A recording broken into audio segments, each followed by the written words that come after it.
Hello viewers, very good morning to all of you. Today is a very important day for the whole India because the whole India is celebrating the 152nd birth anniversary. Gandhiji is known for many things, not only in India but also abroad. Gandhiji is an important leader, activist, freedom fighter, and the man who wanted to uplift people, bring in democracy, strengthen democracy, who fought from the scratch. So, we all know that Mahatma Gandhi was an important political leader in the history of politics of India, because he is the one who actually fought against the British government in getting freedom for India, who led the freedom movement and fought successfully against the British government colonial regime, and finally was very successful in getting freedom to India in a very different way. He did not use any other means other than satyagraha, non-violence. So, that is why Gandhiji is regarded as an important person not only in India but all over the world. Many countries, democratic countries, modern governments have statues of Mahatma Gandhi in very important places in their countries because of his approach, that is non-violence, fighting against very big colonial powers without any weapon, and through dialogue he put forth all his important convictions before these governments, and finally he won in his battle of getting freedom.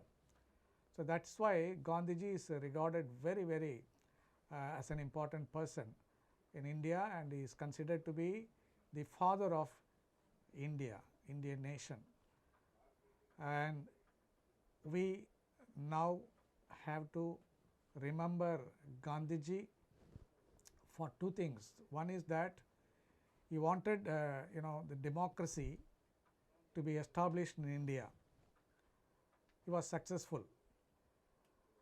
He went to England to make his studies, particularly the law. He studied there. When he went to England, England was already practicing parliamentary democracy. So, England, the UK, whatever we call United Kingdom, they had introduced democracy, parliamentary democracy in their country, and they were practicing parliamentary democracy.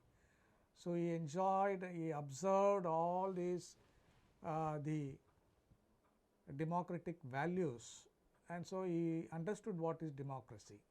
When he finished his studies and he came back to India, and for the sake of profession he had to go to South Africa and he had to practice there, and again in South Africa was undergoing the colonial rule from the same British government, and therefore he experienced the same thing that India was experiencing here in India.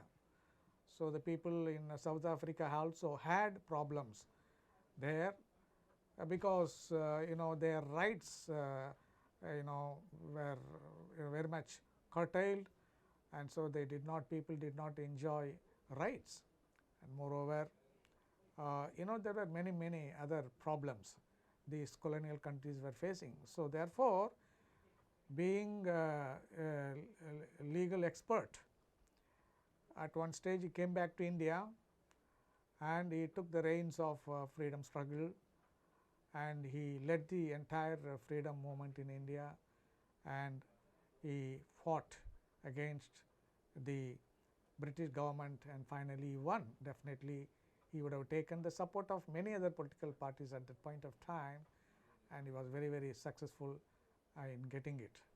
So, therefore, I personally regard Mahatma Gandhiji for his strong conviction in bringing in democracy in India too and practicing it.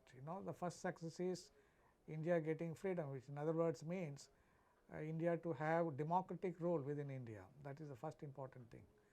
The second most important thing that I was impressed by Gandhiji is that his his concept of governance, the Panchayat Raj system. India had been practicing this local government Panchayat Raj system, Sabhas, we call it more than 1500 years before Christ. So, in Vedas and then in some other literature, we can see that in the Indian in the Indian subcontinent there had been a practice of the Panchayat system, Sabhas. Though it is so, it is a one of the oldest forms of government. After independence, Mahatma Gandhiji, he emphasized that there should be Panchayat Raj system in India, and he wanted to actually pay attention to this Panchayat Raj system, and village panchayat should have more power, and they should be regarded as village republics. And therefore, what I understand is that he believed in very strong village governance rather than the so called federal structure, strong state governments, strong union governments, etc. and etc. Of course, they are very important, strong union governments, strong federal governments, but at the same time India can really be developed only if there is proper grassroots democracy. If the grassroots democracy is practiced properly, there will be real development, there will be no unemployment, and people living in the villages and rural areas, they can have their own, start their own village industries, khadi industries, and many local industries based on their needs, based on their strength, economic strength. And he laid importance in the farming. He was not against industrialized development, but at the same time he wanted to focus small industries, village industries.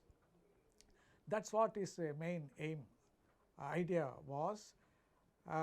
So, therefore, Gandhiji is associated with the Panchayat Raj system. That is why after India got freedom and got its constitution and had its first election, and the first government, when they tried to introduce the Panchayat Raj system, they introduced it on Gandhi Jayanthi. So, therefore, India also gives importance to the Panchayat Raj system because Gandhiji, he laid importance to the Panchayat Raj system. No doubt, Panchayat Raj system means it is the system of government at the rural local government level, Panchayat Raj system. So, we can say definitely even before these national governments, all these state governments came into existence, local governments were in practice. Local government they were in practice from time immemorial. Both the rural local governments and the urban local governments, they were in practice even before countries got their independence. For example, Chennai, the Madras city, it was incorporated as the city, as an urban local body, in the 17th century. So, there were many cities in India which were formed even before India got independence. Therefore, these little governments, local governments, whether it is urban government or rural governments, they were in existence for centuries in India, and therefore, there is no doubt that the people could govern themselves of a particular locality. So, therefore, Gandhiji is remembered for this Panchayat Raj system, and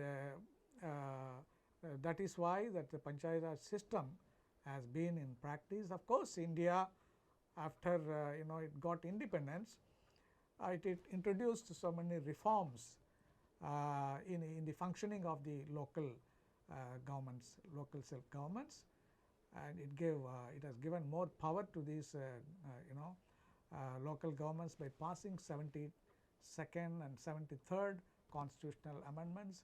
An important constitutional status has been given to these local governments, urban and rural. So, therefore, nowadays the local governments enjoy actually more power, and they have more rights to actually collect more revenues, so that they can dispose, but still these local governments depend more on state funds and the central government funds. This being one of the issues. The other issue that is very important today is that the real democracy that is practiced at the Panchayat Raj level or at the local level, that is what the main concern here. We can say that there are huge, very big governments are there, very huge incomes are there. Big governments means big incomes, big power, big military. Where does all these things lead? All these things lead to more conflicts, more wars, more peacelessness, more diseases. You see here, even though governments are larger, bigger, they generate more income, so much of science and technological development, the problems, human problems are not solved, and in fact, we can see the disease, new kinds of diseases, and again new kinds of medicines are coming, and the people are not living happily. That is very important. Always there are confusions. People really don't have that real joy in them. So, that is why we need to focus that what is the other better way, because the people are they are concentrated more on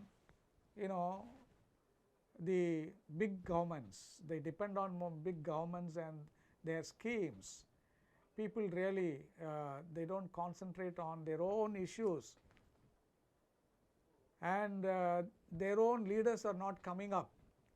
So, these are certain important the problems that the modern governments face, the big governments face. So, that is why we need to have a relook, and we need to think differently, think out of the box. That is why the Joyversity is focusing that we need to introduce the joy governments, joy managements, and the important, the core, the point that the Joyversity emphasizes is that that they have to start from people. Actually, real leaders have to come from the people. So, the real people are living where they are living. They are living definitely in streets, different streets. They are living in different wards, whether it is urban government or local government. We can see streets, we can see the wards. The number of wards constitute a small locality, a board, and that is how a constituency is identified. A constituency is represented by people's representative. So, therefore, the people are living on streets, living in streets, and in each street we can see number of houses, and therefore, certain number of streets they form the wards, and therefore, what the Joyversity emphasizes is that the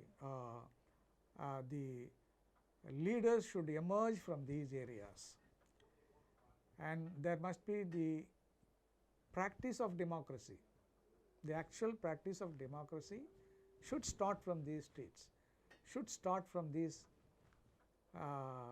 wards, and each street has certain number of houses, and every house there are members of the family, and so here each family has to send a member, and in a street their main focus is the street, and in the street, say consisting of 30 families, they should meet and discuss about certain common issues pertaining to them, and they will look at each other.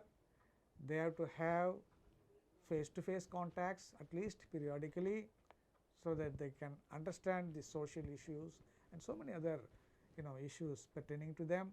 They can have discussion on that, and they can see that who is talented and how these problems can be solved, how this can be taken up to other levels, and by doing so people can really have real joy and happiness, because they know their problem and they can solve their problem, and they can have contacts.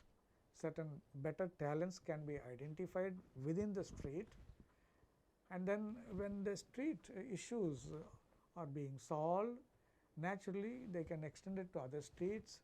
The other street people also can have the same kind of approach, in meeting and discussing their problem and solving their problem. And so in a locality, if there are so many streets, and if people participate actually in their own issues which are common to them, they can understand very well. They know each other, in each street. The family, the households can come together, and they may be living, different categories of people may be living. In a street, different categories of people may be living, again in the same, society only. They are living in the same society. The society consists of, different segments, people belonging to different religions, people belong to different sects, and so there are so many other issues, but they can understand easily each other. They can come forward and discuss certain common issues, not personal issues, and that is how they can have proper understanding. Human understanding is very, very important for peace. For peace and joy and happiness, human understanding is important.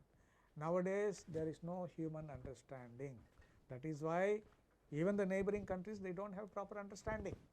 All start from the street. Countries do not have understanding, mutual understanding. They are having, a kind of false face on each other, against each other.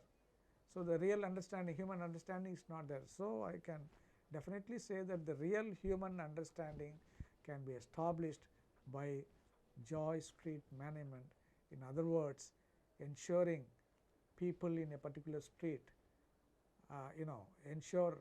ensuring people coming together in a street, meeting and talking and discussing about their issues, so that they don't just stop, they don't stop it at that level, they can take it further to the other level of approaching the concerned agencies, government agencies, and try to solve their problem. And therefore, the real joy and happiness lies there in the streets, and that is what the Joyversity emphasizes.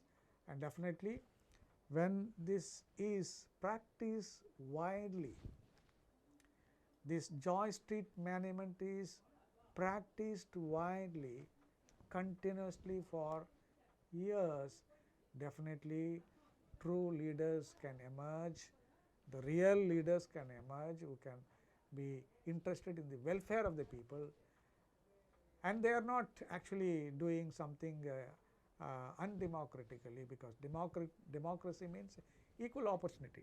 Everybody is equal. That's what democracy. A democratic rule means that the people have to rule themselves. That is the real democracy. And so this is not something which is different or anti sort of democracy and other things, because this is actually the real practice of democracy. So therefore, this is one of the important steps towards right direction, to have better governance, good governance, and happy governance that starts from the states. So we need to really support this, and we need to encourage this. We need to introduce this to so many other places, states in India, and we need to continue it steadfastly. This is what my understanding on this. Thank you very much.